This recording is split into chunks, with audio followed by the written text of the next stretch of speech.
Hashtag the Marshal tried to shoot a blind outlaw and ended up following his cane home.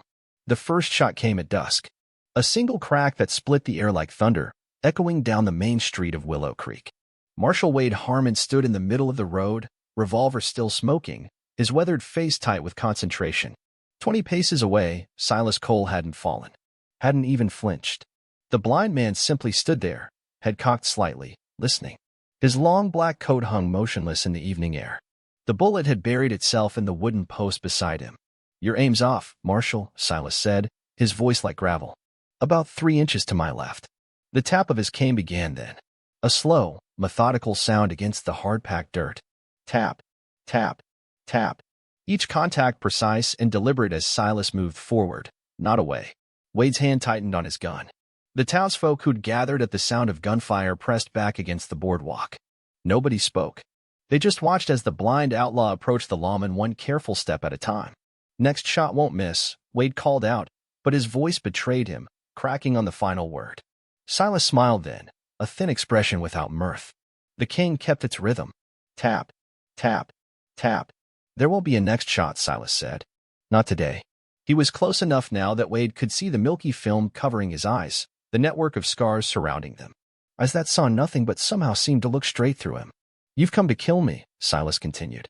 "But first, you'll follow me home." Wade didn't lower his gun, but he didn't fire again either. Something in the blind man's certainty held him fast, like a rabbit caught in a snare. The cane tapped 3 more times, then Silas turned and began walking away, back straight, shoulders square. "You coming, Marshal?" he called without turning. And despite everything he knew, despite his duty and his badge, Wade holstered his weapon and followed the sound of the cane.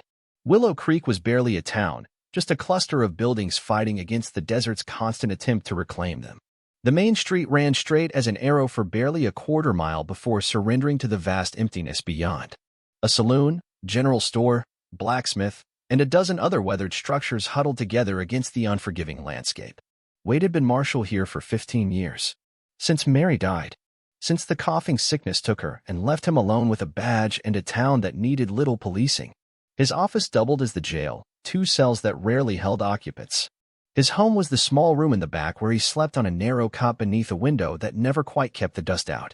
He was 52 years old, with hands calloused from work and eyes that had seen enough violence to last several lifetimes. His brown hair had gone mostly gray, and the lines around his mouth spoke of a man who rarely smiled anymore. People respected Wade Harmon. Feared him a little, too. He wore his authority like armor, keeping everyone at a distance. Silas Cole was something else entirely. A ghost story mothers told children to keep them in line. A blind outlaw who'd killed a dozen men, or so the stories said.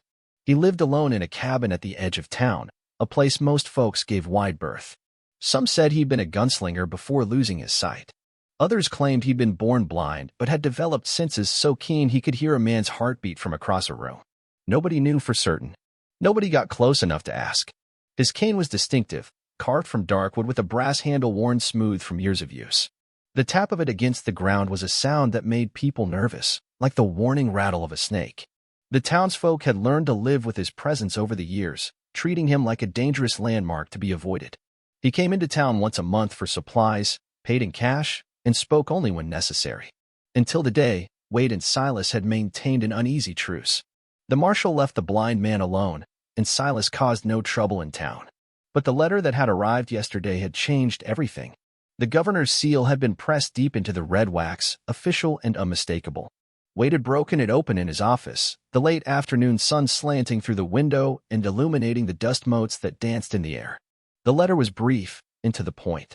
Silas Cole was wanted for the murder of 3 ranchers in the neighboring county. The governor demanded justice. Wade was ordered to bring him in, dead or alive. Wade had read the letter 3 times, then folded it carefully and placed it in his desk drawer. He'd poured himself a finger of whiskey and downed it in one swallow, feeling the burn all the way to his stomach. He knew Silas's reputation, but in all the years the blind man had lived near Willow Creek, Wade had never seen evidence of violence. Never had cause to arrest him. But an order was an order. The law was the law. That night, Wade had cleaned his revolver with meticulous care, oiling each part before reassembling it. His movements were automatic, practiced over decades. But his mind was elsewhere, turning over what he knew of Silas Cole, which wasn't much. In the morning, he'd pinned on his badge, strapped on his gun belt, and walked out to do his duty, to confront a blind outlaw who somehow knew he was coming. Now, following the steady tap of Silas's cane, Wade felt the weight of the letter in his pocket like a stone. The path led away from town, winding through scrubby brush toward the foothills. The sun was sinking fast now, painting the landscape in shades of orange and purple. Wade kept his distance, hand never straying far from his holster. "You got questions?" Silas called back without breaking stride. "Best ask them while you can." Wade's jaw tightened. "How'd you know I was coming for you?" Silas chuckled, a dry sound like dead leaves rustling. "When you're blind, Marshal, you learn to listen. Town's been buzzing since that letter arrived. Whispers carry. Then you know why I'm here." "I know what they say I did." The cane tapped against a rock, and Silas navigated around it without hesitation. "Doesn't make it true." They crested a small rise, and Silas's cabin came into view. It was a simple structure, built of rough-hewn logs with a stone chimney. A small corral stood empty beside it. A vegetable garden, surprisingly well-tended, stretched along one side. Not what Wade had expected from an outlaw's hideout. "Almost home," Silas said. "You still planning to kill me, Marshal?" Wade didn't answer. The question hung between them as they approached the cabin. The interior of Silas's home was as unexpected as the garden. Clean and orderly, with each item in its precise place. A necessity for a blind man, Wade supposed. A stone fireplace dominated one wall, with a rocking chair pulled close. Shelves lined another wall, holding jars of preserved food and a few books.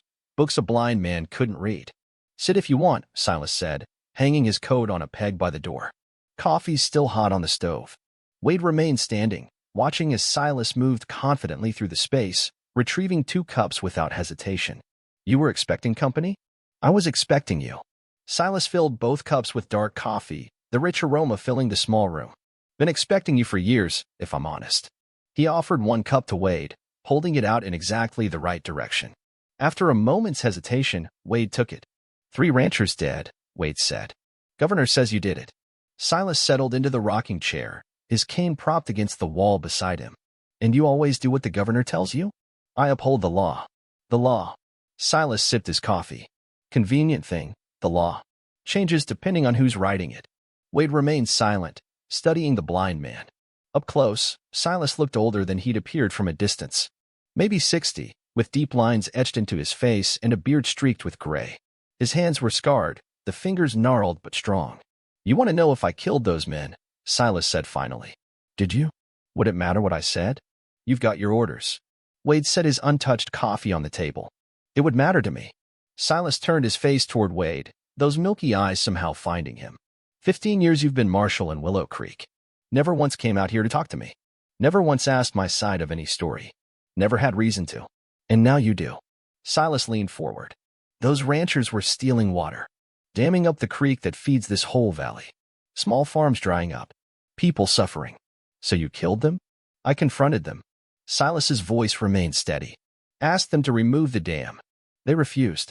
Said a blind man should mind his own business if he wanted to keep breathing. And then I left." Silas leaned back in his chair. "Found out they were dead 3 days later. Someone shot them and broke the dam. Convenient timing, isn't it?" Silas smiled thinly. "But I didn't kill them, Marshal. Haven't fired a gun in 12 years. Not since." He stopped abruptly. "Not since what?" Silas shook his head. "That's a story for another time. If there is another time."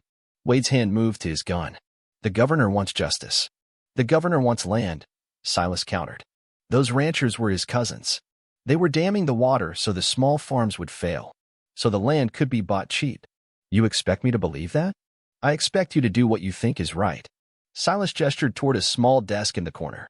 "There's a journal in the top drawer. Letters, too. Evidence, if you care to look." Wade hesitated, then crossed to the desk. The drawer slid open smoothly, revealing a leather-bound journal and a stack of papers tied with string. He picked up the journal, flipping it open. The handwriting inside wasn't Silas's, couldn't be, given his blindness. It belonged to a woman named Sarah. As Wade scanned the pages, he felt a chill run down his spine.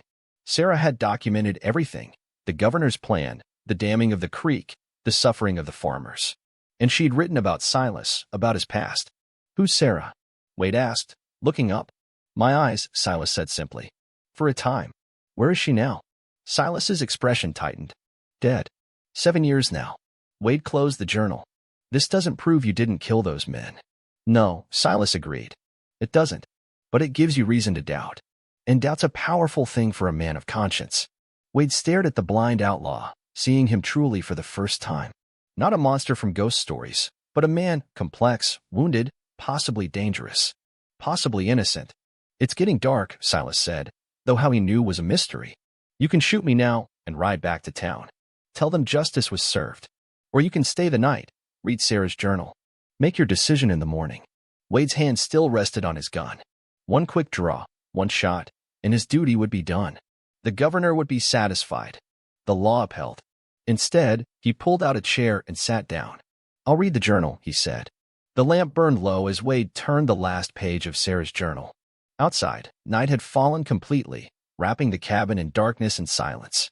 Silas had gone to bed hours ago, retiring to a small room off the main living area without fear, without precaution, as if he truly believed Wade wouldn't kill him in his sleep, or as if he didn't care. The journal told a story Wade hadn't expected. Silas Cole had once been a lawman himself, a sheriff in a mining town far to the north.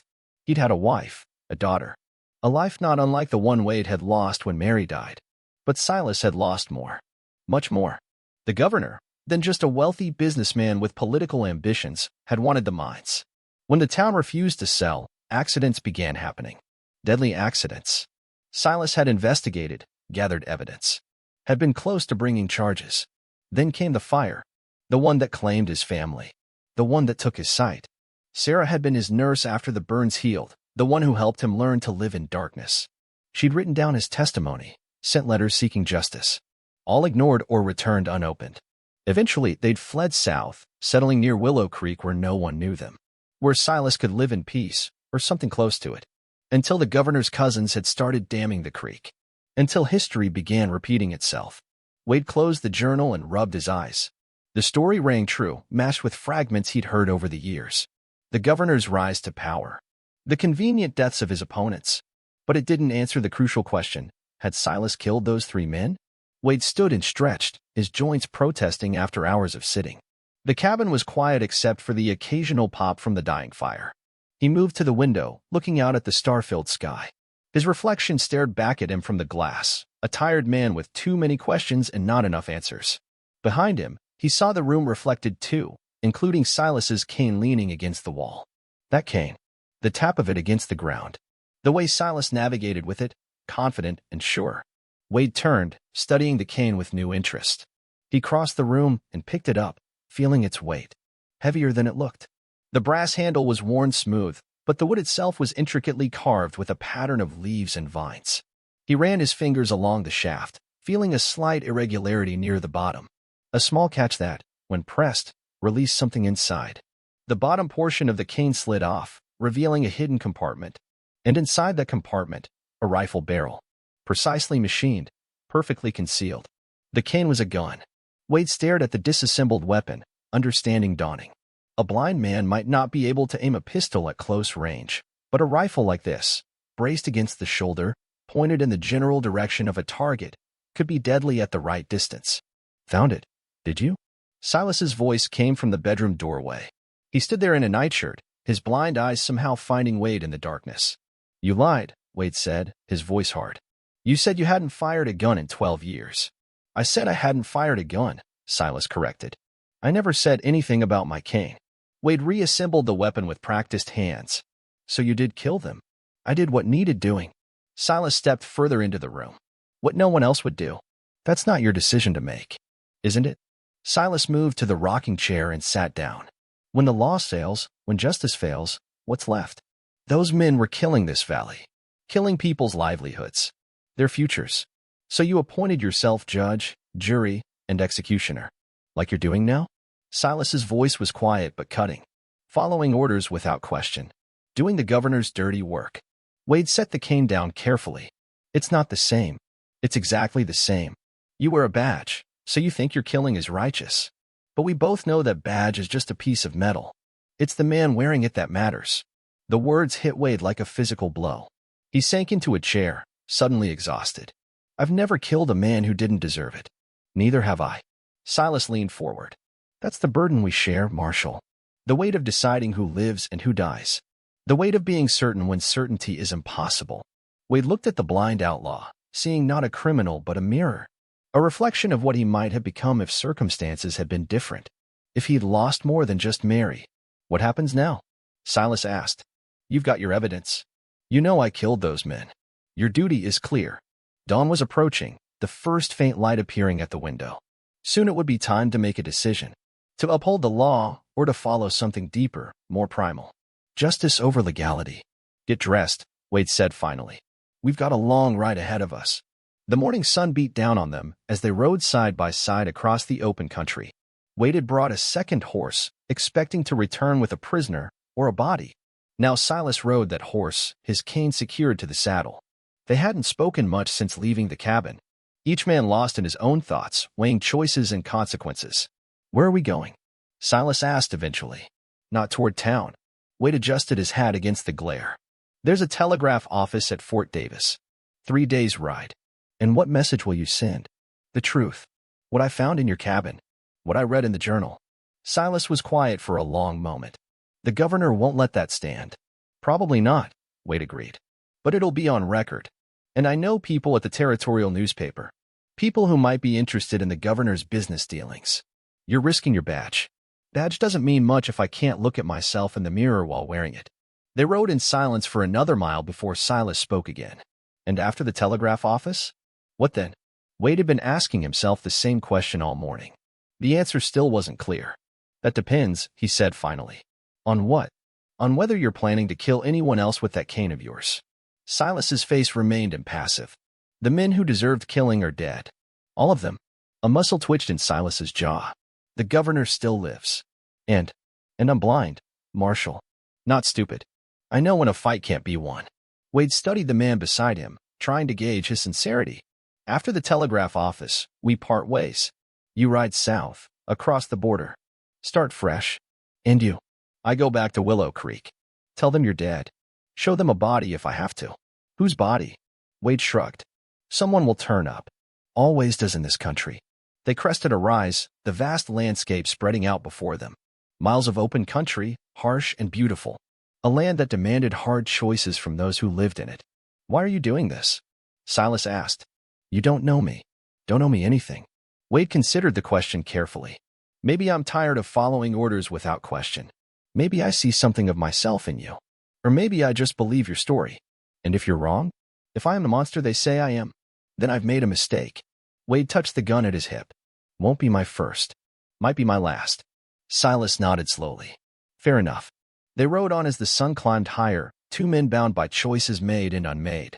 By violence past and violence deferred. Your cane, Wade said after a while. I'll need to keep it. A ghost of a smile crossed Silas's face.